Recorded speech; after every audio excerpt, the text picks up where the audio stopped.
Good morning, everyone. I hope you're all doing very well.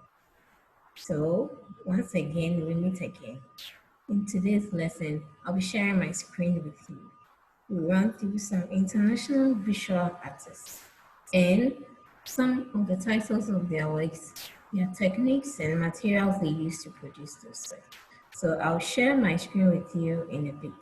Okay.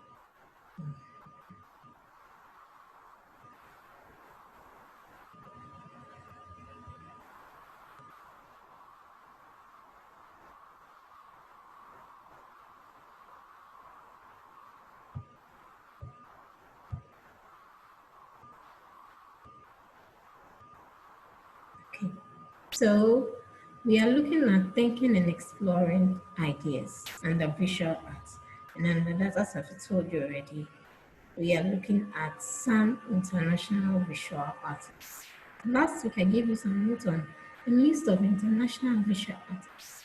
I also went further to give you names of about 5 Ghanaian visual artists and some of their artworks. I did this because you didn't have the privilege to learn about these visual artists in your previous class. So I took the opportunity to enlighten you about them before we move on to the international visual artists. So I believe you've seen Amon Kote, Obladi Glover, El Anachi, Betty Aqua, and Co. I hope that in your free time, you will take a look at more Ghanaian visual artists. Okay. Then some of their works and their achievements and the impact their works have had on our society. So let's first of all start with our slogan. Creative people, critical thinkers. Remember that we are problem solvers. We are critical thinkers.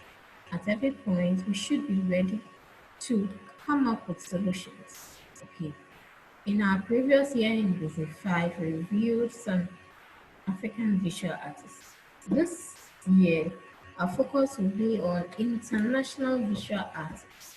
When I say international visual artists, doesn't mean those Ghanaian or African visual artists haven't gone international. They are also international. They've gone across the globe.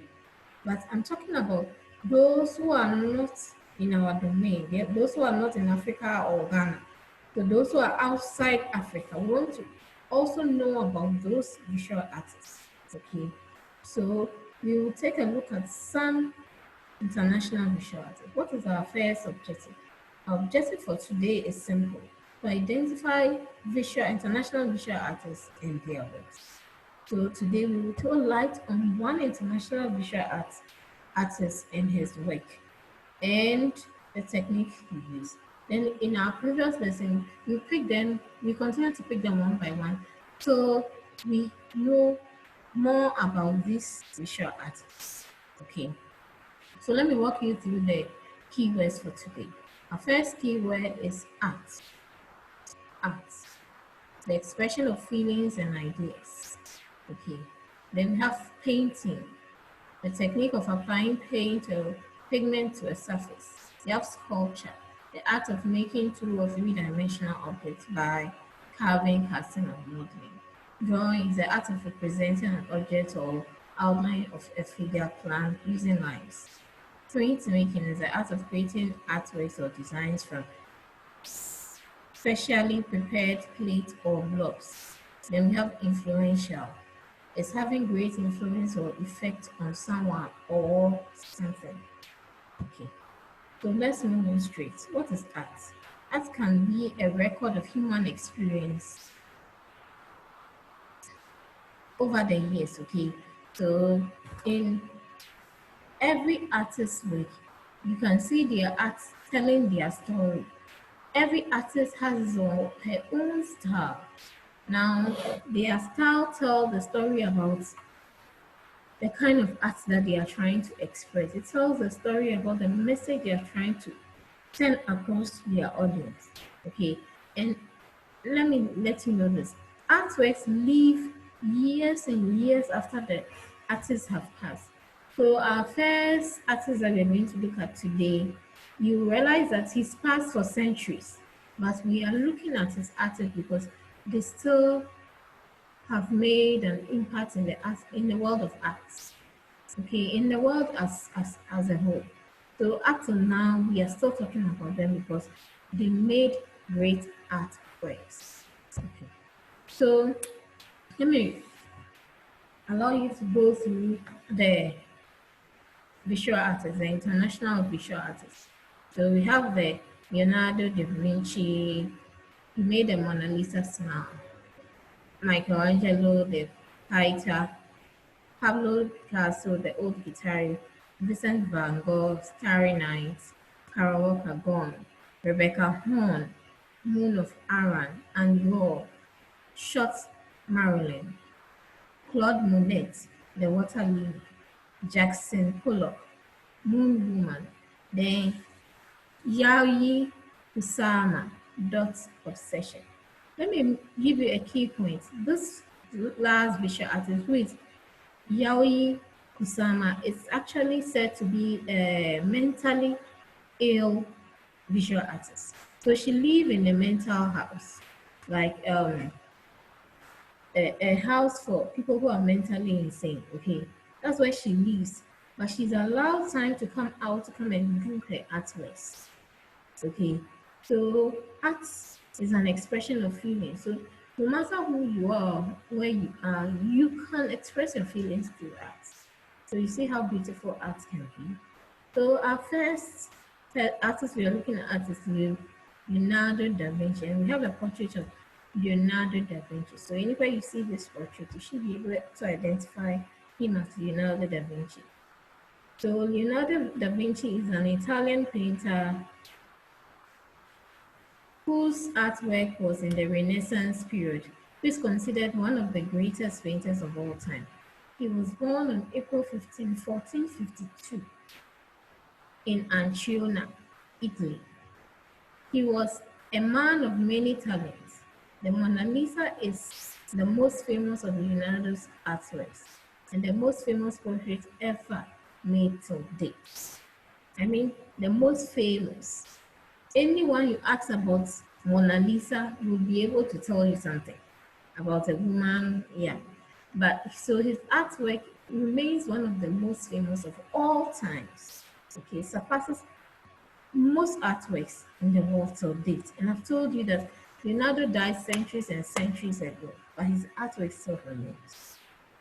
Some of his other artworks include Adoration of the Magi, The Last Supper, Madonna, St. John the Baptist, Virgin of the Rose, and many, many, many others. At your free time, I will encourage you to go and have a look at more of his artworks and the stories behind them. Now, the techniques that Leonardo uses in his artworks are painting. So most of his artworks can be found in oil painting. Okay, then he did drawing and used the shading technique. We've spoken about some of the shading technique. Mass shading. We said mass shading is also known as the sfumato. Now, this word sfumato originated from Italy. Okay, so it's no surprise that Leonardo da Vinci used to use this technique. Sculpture. Sculpture. He also uses sculpture in his artworks. So in sculpture specifically, he usually did stone carving to make his artworks. So these are a few of the techniques that Leonardo da Vinci used to bring out his artworks. Okay. Now, finally, let's look at some pictures of Leonardo da Vinci. So some of his artworks, some of his most famous artworks, I've taken the time to look for his three most famous artworks for you to see. So the first one is the Mona Lisa smile, the famous Mona Lisa smile. Then the second one is the Last Supper, the Last Supper. Then the last one is Madonna, Madonna, Madonna. These are three of Leonardo da Vinci's most famous artworks. Most famous artworks. Okay. These artworks still remain intact. Replicas have been made a million times of them, but the actual artworks still remain as they were made. Okay, so you travel across the world and in many museums, you see replicas. I mean, a copy of the artwork hung there, but the original artwork still remains.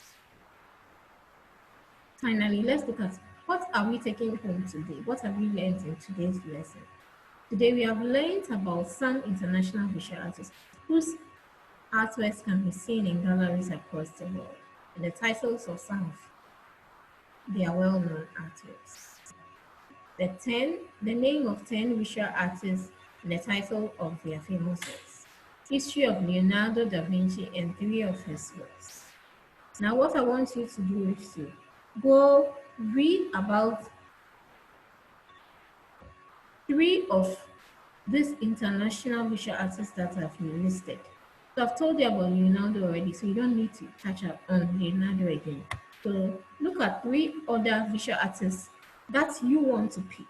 Okay, look at them, read about their history, their artworks, their methods of production, any materials they've used.